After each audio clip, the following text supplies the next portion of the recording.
All right, here we go, covering another story in Beyond the Map's Edge by Justin Posey.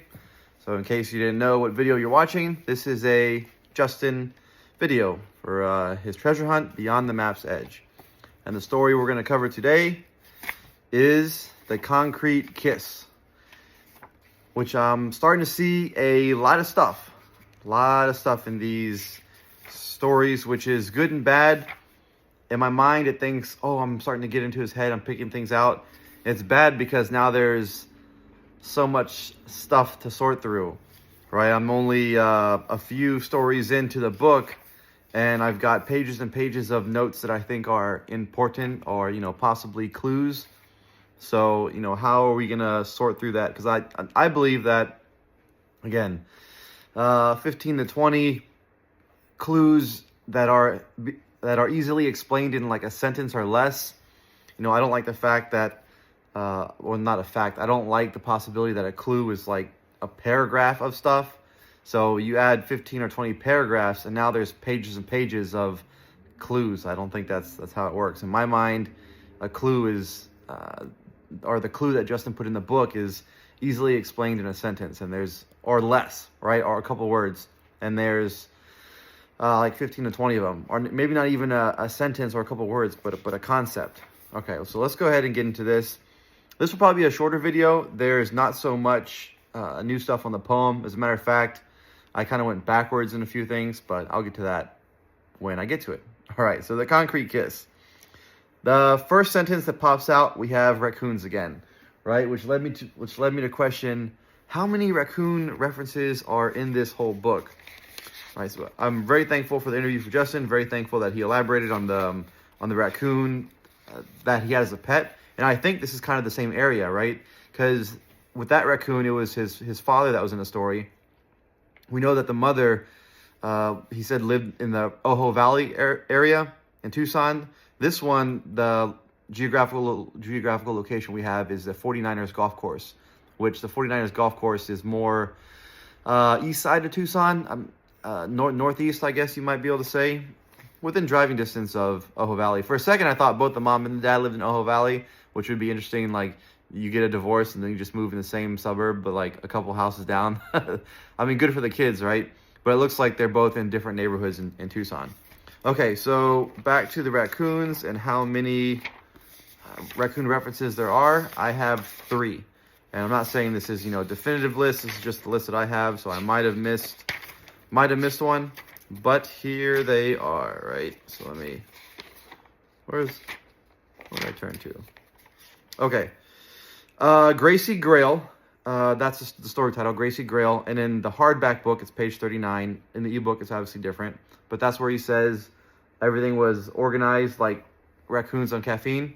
Now we have Concrete Kiss, a couple pages later in the hardback book, page 41, and then you'll also have a whole story dedicated to raccoons, the Bandit Banquet, on page 67 of the hardback. So 3 mentions of raccoons. I mean, if he likes raccoons, if he had a good, how many references are there of dogs, right? And Tucker, specifically. So, if he had a raccoon as a pet that he was close to and had a good time, 3 references to raccoons, he would know how they operate. He considered himself the Jane Goodall of raccoons, right? So, just want to point it out. It's interesting. Not sure if it's a clue, right, or whatever. Okay, moving on. For those of you who like Idaho, you get your first Idaho reference, right? And that's on the very next page, again, on the hardback book, page 43. And it says, we called it the Big Hill. Direct quote, reading from the book. We called it the Big Hill, though it might barely register as a speed bump in Idaho, right? So what does that mean? To me, I take it, they called it a big hill, but it's not really, it wouldn't be a big hill in Idaho. And I haven't been to Idaho, full disclosure, so I don't know if Idaho is very, very mountainous or hilly. It's not one of the first states I think of. I think of potatoes when I think of Idaho. But again, so if anybody here's from Idaho, let us know. Is Idaho really hilly and mountainous? Okay, so that's the first Idaho mention in the book. Then we also get down our time reference, which that is going to be toward the, I skipped over the the IRS thing. Remember a couple videos ago when I was talking about page 43, he had with all the feeling of a man, an IRS auditor, right? Let's just go ahead and turn there so I can read a direct quote, so you guys don't think I'm making this up. Sorry, not page 43. That's what page we're on. We're looking at page 25 for the first IRS auditor mention. Here we go. He declared with all the warmth of an IRS auditor, right? That's the grandfather, page 25. And now we have, he vanished like a man fleeing an IRS audit. So it's just, and I'm pretty sure there's another one later in the book that we'll get to.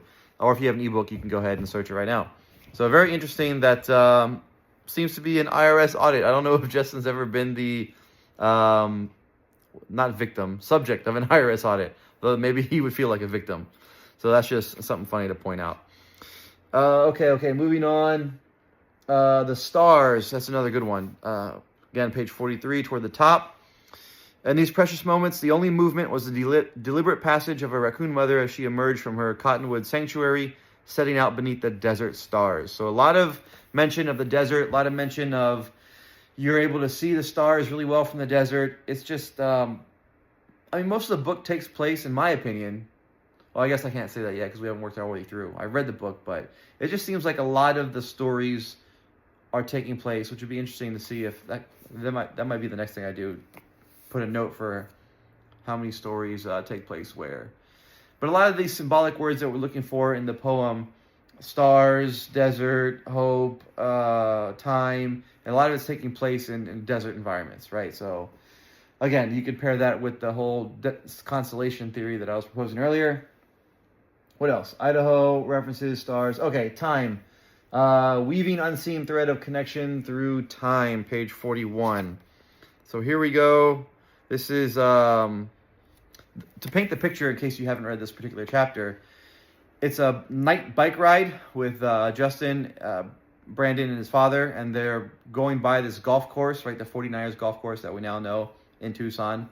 You can Google that. It's still there. I'm assuming that's the one they're talking about. So they're going for a night bike ride, and part of the ritual is they pass by this tall cottonwood tree that had fallen over, and generations of raccoons had made their nest in this hollowed out log, right? Direct quote from the book: several generations had lived there. Mother raccoons chose this fallen fortress as their nursery, weaving an unseen thread of connection through time, right? So that's the connection is the shared nesting ground of all the raccoons. So again, if you want to apply, because again, anytime we see something time related, we're trying to apply it to the poem. If you want to apply this to the poem, can you find what lives in time? You might be thinking of a connection. I don't really like the interpretation that we're looking for a cottonwood tree, right? I mean, that just seems, I don't know, that seems a rough way to start the poem. Look for this one cottonwood tree, and then from there, all your directions pivot there. Yeah, that would be tough. And I don't think it's that particular cottonwood tree, because you wouldn't know about it if you didn't read the book. And if the poem could be solved in a vacuum, how are you going to find one cottonwood tree? But that's just something to take note of, something I found. If you're trying to read through these stories as detailed as possible and making note of anything poem related, because that's how I'm doing my first deep dive read through, is looking for anything poem related. On further passes, I might look for other stuff. Okay, Concrete Kiss. I think that's the end of the stuff in the story that I wanted to call out. There is a few other things, but it's tough when, you know, some people have messaged me stuff that they found, and I don't think it's, I think it's kind of confidential. They didn't say it's confidential, but I haven't heard anyone else say it, so I don't want to spoil what they found later in that story. So I'll wait a little bit to hold on that. If it becomes something big, then I guess we'll talk about it. But those are the few notes from that story. Okay, again, this is going to be a short one, coming up on the 10-minute mark. Probably go for another 5 minutes. Looks like I'm stepping back a little bit from Pico's bill. I figured this would come eventually. It takes a while for my mind to move on from something. And so I was deep into Pico's bill. Then I just started thinking about my own advice that I give to people, right? So my own advice is, hey, picture the Inside Edition interviewing the solver. Our picture Justin giving an interview or a documentary done on this years later. And, you know, he's sitting in front of the camera and they ask him, hey, so what's the solve? And he goes, well, the solve is, it's all about Pico's bill. And you had to, and they're just like looking at him and we're all sitting at home like, Pico's bill? Like, where's that in the book? Like, where did that even come from? So, I don't know. It's one of the best things I got going so far, but I'm starting to step a little bit back from it. Maybe, you know, Pico's bill could get you to the Pecos River, or there could be another way to get to the Pecos River.